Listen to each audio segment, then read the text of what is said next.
पीक विम्याच्या बाबतीमध्ये अशी परिस्थिती झाली आहे, 30 जुलै म्हणजे जुलै एंडला मुदत संपली, बरोबर आहे का? 15 सप्टेंबरला खात्यात पैसे यायला पाहिजे होते.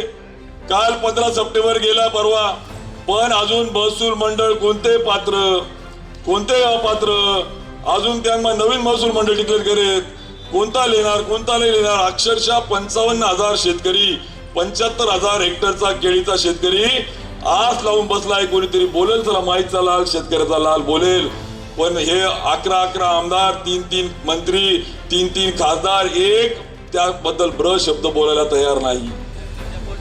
आणि म्हणून आक्रोश जो आहे आज भाऊ, हा जो त्या ठिकाणी हल्ला बोल जो आहे भाऊ, जर शेतकऱ्यांच्या हक्काचं कवच 550 ते 600 कोटी रुपये आम्हाला जे आज खात्यात पाहिजे होते त्याची प्रक्रिया अजून सुरू केली नाही, मग सत्तेत जाऊन जर आमचे प्रश्न सुटणार नसतील, आमच्या प्रश्नावर बोलायला वेळ नसेल, तर यांना सत्तेत राहण्याचा अधिकार आहे का? त्यामुळे आपल्याला आक्रोश मोर्चा जो आहे, या मंत्र्यांना जाब विचारण्यासाठी आक्रोश मोर्चा आहे, त्यांना जागा करण्यासाठी मोर्चा आहे.